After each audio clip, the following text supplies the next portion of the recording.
di sebuah desa terpencil sedang dilakukan ritual untuk mengusir roh jahat. Saat ritual berlangsung, tiba-tiba sebuah pintu terbuka sendiri. Semua orang terdiam dan suasana berubah hening. Dukun yang memimpin ritual itu berkata agar mereka tetap melanjutkan. Lalu ia masuk ke dalam rumah itu. Saat berkeliling, tubuhnya tiba-tiba kaku. Ia menatap ke arah belakang. Lalu dari luar terdengar suara teriakannya. Mendengar itu, orang-orang yang berada di luar segera masuk untuk memeriksa. Mereka terkejut saat melihat sang dukun melayang di atap rumah, sudah tak bernyawa.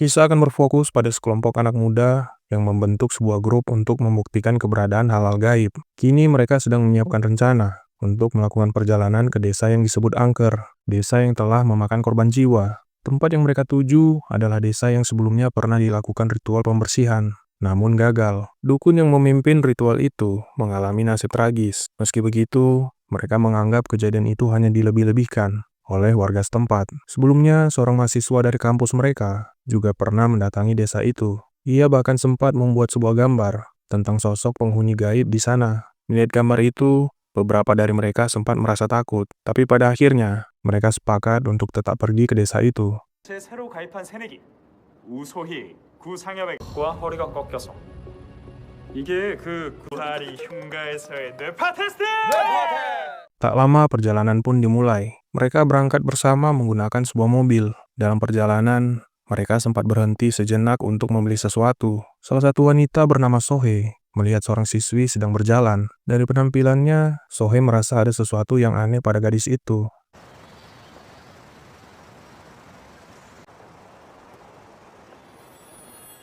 Saat mereka berada di dalam toko, kasir yang berjaga mendengar percakapan mereka tentang rumah angker di desa itu. Wajah kasir itu langsung berubah serius. Ia melarang mereka pergi sambil memperingatkan bahwa tempat itu sangat berbahaya. Namun kelompok itu tidak menggubrisnya dan segera meninggalkan toko. Kasir hanya bisa menatap ke arah mobil yang perlahan menjauh. Dari dalam mobil, Sohe sempat menoleh ke belakang. Ia melihat siswi yang tadi ia lihat kini berdiri di samping penjaga toko. 이 동네 사람들의 비극적인 사연이 있는 그런 데인데.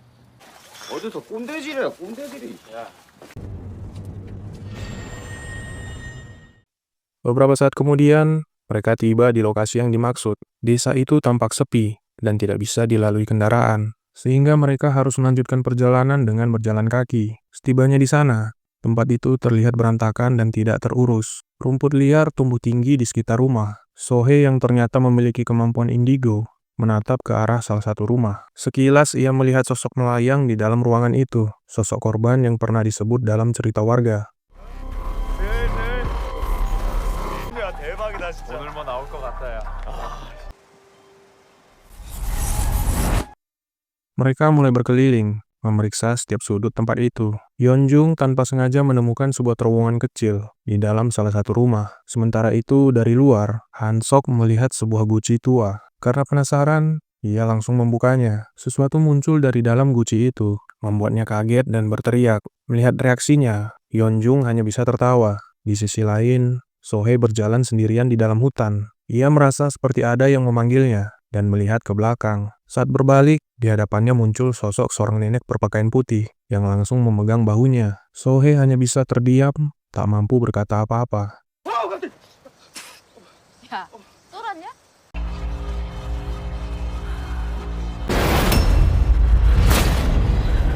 Tak terasa waktu semakin sore. Mereka berkumpul menikmati bekal yang mereka bawa. Namun Sohe hanya duduk diam, melihat teman-temannya. Mereka berencana melakukan pemanggilan arwah, tapi Sohe memperingatkan kalau tempat itu berbahaya dan sebaiknya tidak melakukan ritual apapun. Malam pun tiba. Mereka menyiapkan berbagai peralatan di setiap sudut ruangan, berharap bisa merekam suatu penampakan. Kelompok itu mencoba melakukan pemanggilan arwah dengan menempatkan Yeonjung sebagai perantara. Sebagai bentuk perlindungan, mereka menaburkan garam di sekelilingnya agar energi negatif tidak keluar dari lingkaran itu. Sambil melantunkan beberapa kalimat pemanggilan, mereka menunggu dengan tegang. Tiba-tiba, Yeonjung berteriak keras, membuat semua orang panik dan berusaha menenangkannya. Namun ternyata semua itu hanyalah lelucon yang ia buat untuk menakuti teman-temannya.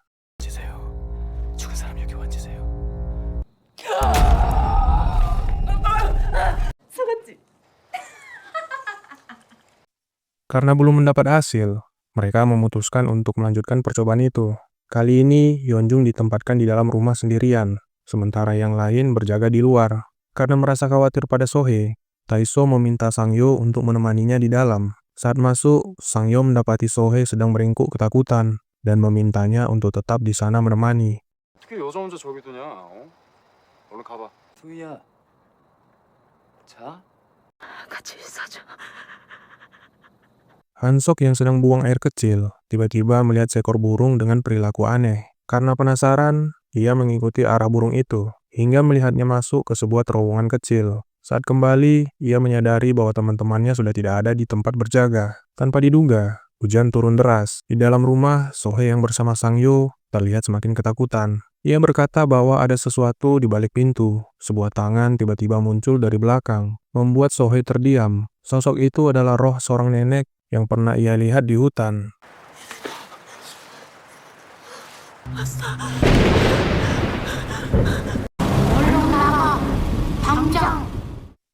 Sementara itu, Hansok memperhatikan layar monitor dan melihat angka 0 muncul. Berdasarkan pengalaman mereka sebelumnya, angka itu menandakan bahwa energi roh sudah memasuki tubuh perantara. Yeonjung yang tadinya tertidur tiba-tiba membuka matanya dengan tatapan kosong. Hansok masuk ke dalam ruangan dan terkejut saat mendapati Yeonjung sudah tidak ada di sana. Ia memanggil Sangyo untuk membantu mencarinya, namun Sohee menahan tangannya dan berkata agar mereka tidak keluar. Belum sempat menjelaskan, Sohee tiba-tiba pingsan. Setelah mencari ke beberapa ruangan, mereka akhirnya menemukan Yeonjung. Dengan wajah panik, Yeonjung meminta tolong, tapi tiba-tiba tubuhnya bergerak sendiri menuju arah terowongan. Teman-temannya berusaha menariknya keluar dengan panik. Ketegangan memuncak ketika sesuatu menyerupai gumpalan rambut terlihat menarik Yeonjung masuk ke dalam terowongan. Mereka hanya bisa terpaku dan menyaksikan Yeonjung terseret menghilang. Saat itu, Hansok sadar bahwa tempat yang mereka datangi benar-benar berbahaya.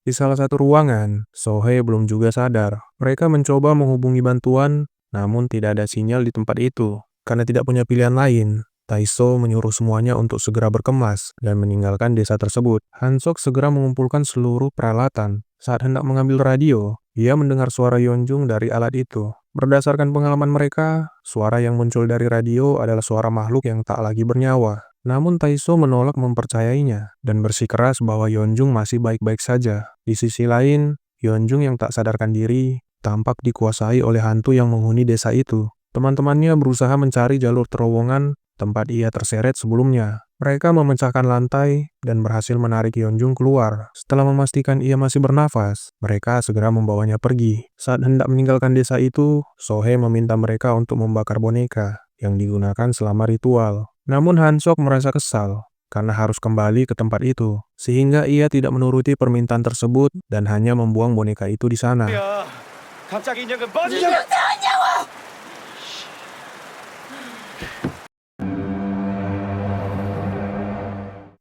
Mereka akhirnya tiba di rumah sakit. Sohee yang masih lemah tiba-tiba merasakan sesuatu sambil menatap ke arah Yeonjung. Karena kelelahan, mereka memutuskan menginap di sebuah hotel. Sebelum masuk kamar, Sangyo sempat bertanya pada Sohee tentang alasan ia menyuruh mereka menghancurkan boneka itu. Namun Sohee hanya diam dan pergi tanpa menjawab. Di kamarnya, Hansok menonton ulang rekaman yang mereka dapat. Ia sempat tertawa kecil lalu menghubungi seorang kenalannya, berniat menjual rekaman itu pada media berita. Sementara itu, Sangyo yang sedang beristirahat mendadak bermimpi buruk. Ia melihat seorang anak kecil berwajah menyeramkan tengah mendekatinya. Sangyo tersentak dan terbangun dari tidurnya.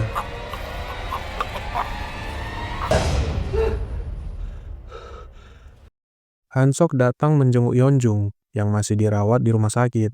Ia menawarkan diri untuk bergantian menjaga temannya itu. Saat suasana mulai sepi, Hansok memperlihatkan sisi lain dari dirinya. Ia ternyata merasa cemburu terhadap hubungan antara Yeonjung dan Taeso. Namun tanpa disadari, Yeonjung tiba-tiba membuka mata, tatapannya kosong dan dingin. Hansok tidak tahu bahwa saat itu Yeonjung sudah dikuasai oleh sosok jahat dari ritual sebelumnya. Seketika Hansok pun berakhir di sana. 빨리 먹고 와. 내가 여기 지키고 있을게. 너 되게 좋아요.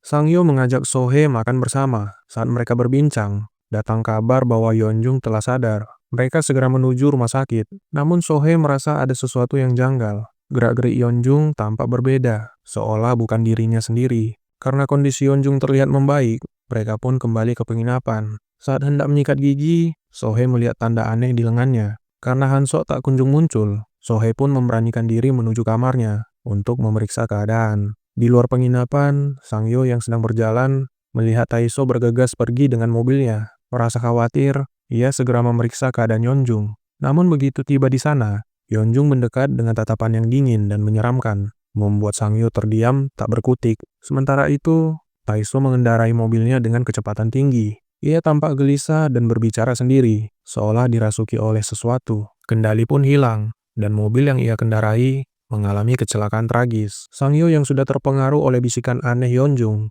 hampir melakukan tindakan berbahaya. Namun beruntung, Sohee datang tepat waktu dan berhasil menghentikannya. Sesaat kemudian, Yeonjung mendadak pingsan. 이제 하나, 둘, 셋, 다.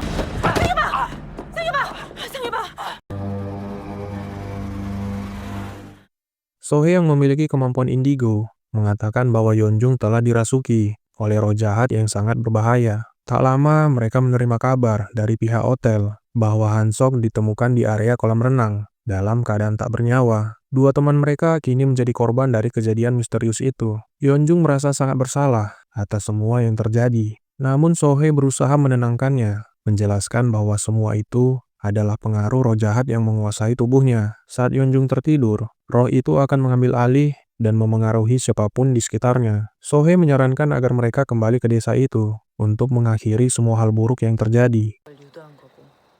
그니까! 그럼 니네 왜 여기 있어, 내 옆에? 다시 가는 거예요. Dalam perjalanan, Yeonjung hampir tertidur, namun Sohee segera membangunkannya. Sesampainya di sana, Sohee meminta mereka untuk pergi duluan. Lalu ia menelpon ibunya yang merupakan seorang paranormal agar mendoakan keselamatannya. Di dalam rumah tua itu, mereka kembali melakukan sebuah ritual pemanggilan untuk mengusir roh jahat. Yeonjung hanya bisa terbaring lemah di tengah ruangan. Sohee keluar dan memperingatkan agar tidak masuk selama proses berlangsung. Dengan kemampuan paranormal dari ibunya, Sohee mulai melakukan pengusiran roh. Ia memanggil roh itu berulang kali, namun roh jahat itu berusaha menipu dengan tidak menampakkan diri. Karena kesal, Sohee mengarahkan boneka ritual ke atas lilin, membuat roh itu merasa tertekan dan akhirnya terbangun. Sohee memerintahkan agar roh itu keluar dari tubuh Yeonjung, namun roh itu menolak dan ingin tetap tinggal di tubuhnya. Tak punya pilihan lain, Sohee mengibaskan ranting pohon yang telah disucikan ke arah Yeonjung. Suara teriakan menggema di ruangan itu, dan berkat lingkaran garam di sekelilingnya, roh jahat itu tidak bisa kabur kemanapun. Tiba-tiba Yeonjung terdiam, tubuhnya perlahan terangkat, lalu terpental ke sudut ruangan. Sohee yang terkejut tak tinggal diam. Ia terus mengarahkan ranting suci ke arah Yeonjung, sambil mengucapkan doa, membuat Yeonjung menjerit dengan suara yang bukan miliknya. Beberapa saat kemudian, Yeonjung memuntahkan cairan hitam, tanda bahwa energi jahat dalam dirinya mulai keluar.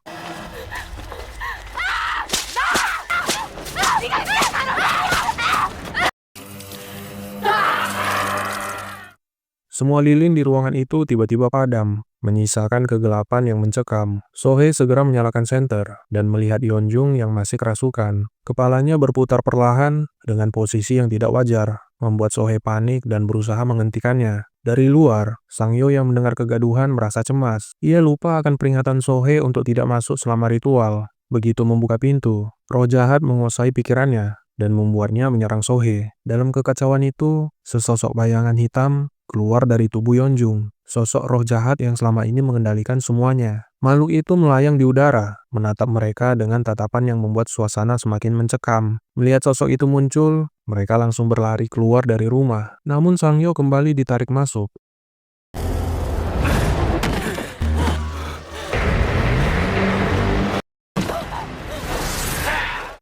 Sohee berusaha membuka pintu, sambil memanggil namanya. Tapi makhluk itu sudah menyeret Sangyo ke arah terowongan. Di sana, makhluk tersebut mencoba menguasai tubuh Sangyo. Dengan sisa tenaganya, ia berusaha melawan dan melihat sebuah boneka, benda yang dulu digunakan dalam ritual, dan dibuang di tempat itu. Ia segera menyalakan api dan membakar boneka tersebut. Seketika suara jeritan menggema di dalam terowongan, dan roh jahat itu berhasil dikalahkan. Sohei terus memanggil namanya, tapi tak ada jawaban. Hingga akhirnya dari belakang, terdengar suara Sangyo yang ternyata berhasil keluar tepat waktu sebelum semuanya berakhir. Mereka pun meninggalkan desa itu bersama Yeonjung, berjanji tak akan pernah kembali ke tempat terkutuk itu lagi.